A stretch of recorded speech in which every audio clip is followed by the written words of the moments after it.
Hey gang, Will here from the Ashland Fly Shop. Happy spring, happy May. It's May 6th and we are going to talk about fly fishing in our region. So let's get right to it.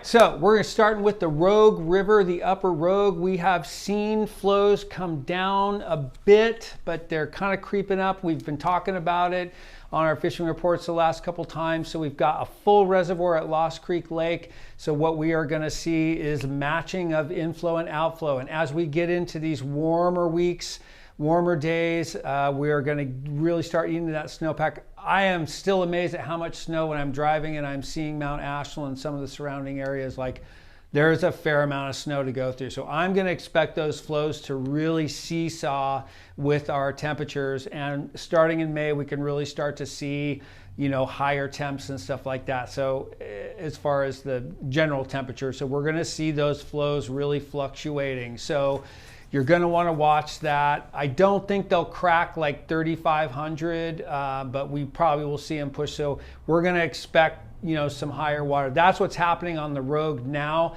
Aside from just that general, there's general info, there's really not much else going on. Winter steelhead, thankfully, is pretty much put to bed at this point. But there's still some around. And so we're really anticipating the salmon fly hatch. That's what's next on the books. The Rogue opens the 22nd Saturday. And usually we see the bugs kind of right then, that we really see them kind of flying right around then. Sometimes they've started a little bit, sometimes they haven't quite started. Depends on the weather we get, but we should see bugs right around then. We've got some guide days running kind of immediately, so we'll kind of know what's going on when that starts to happen. And then we transition into the holy water section, which is right around the 1st of June. We see the bugs really kind of getting going up there, and that fishing can be really good. So that earlier May time can be a little early on the holy water, but once we get to the 1st of June, that can be good. I will also post a full holy water breakdown. I've done multiple of those over the years. They're really, really good to watch. They really give you an overview of how to fish the hatch on the Rogue. And it is not quite as easy as just going out there and dropping a big bug. It can be a little technical. So I'll post that for you to see. But that is what is happening on the Rogue for the time being. Let's talk about lakes. I've been talking about lakes the last couple times, the last couple things that I've done, reports. Lakes are great. Lakes are fishing really, really well. As I said, Howard Prairie, Hyatt, they are in great shape as far as water, great water levels, and the fishing has been really, really good. Early, it was a little tricky to get in there because a lot of snow still around and the ramp was closed. Getting conflicting information about the boat ramp. It might be just open on the weekends now. It's hard to tell, but it shouldn't be that hard to figure that one out. And then launching your own boats, float tubes, rafts, dragging something in should be not a problem now. But any of those more shallow areas in there are going to be really, really good for the next several weeks.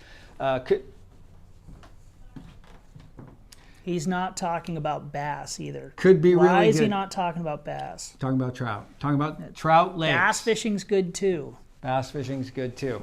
So with that, bass fishing being good and trout fishing being good, those lakes are great. Klamath Lake, I think, is starting to sort of happen. I would really look at the more southern end of the lake, maybe not so much at Rocky Point, but as I've said again, Rocky Point, there's always kind of fish milling around in there, so not a bad place. But lakes are really good. We've seen a lot of people fishing Stillwater now and getting ready for that for the next few weeks. So that's a very good bet. You know, Northern California, we talk about it. This is the time of year to be down there.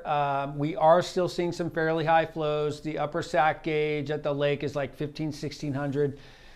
That's a pretty big buildup for that water. It's all the way at the bottom, you know, where it runs into Lake Shasta. So my guess is that there's still a fair amount of water running through the main river, like through Dunsmuir and just through that whole section.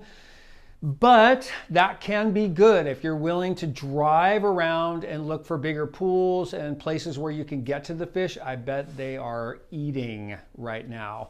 So if you kind of get outside the box on the Upper Sacramento and you fish some deep, longer glides, places like that, probably fairly deeper nymphing, stuff like that. Maybe a little trout spay action could work pretty well on some of that bigger stuff. That could be a very good bet. Moving over to the McCloud, flows look great, 250. I'm totally shocked that the flows are lower. I'm really surprised. I've heard that it's pretty milky. I don't mind that unless it's really bad, but it seems like that's been a pretty darn good bet to start, which again, I'm really surprised the flows aren't high. I expect any day to look at that gauge and for it to be just gone. But for now, it's holding still at about 250, something like that. So that is a good bet for now. And then continuing around, haven't really heard much at all about the pit. Call the fly shop or call Ted Fay Fly Shop, talk to Bob. Definitely one to check in about there, about the pit. But Hat Creek, this is always prime time on Hat Creek. Early May can be a very, very good time to be down there. Stoneflies are typically early there. The nymphing still can be quite good. Different complex hatches coming off, but Hat Creek, always good. Do not expect to fish by yourself there at all. I would avoid the weekend as much as possible, but Hat Creek can be a very strong bet this time of year.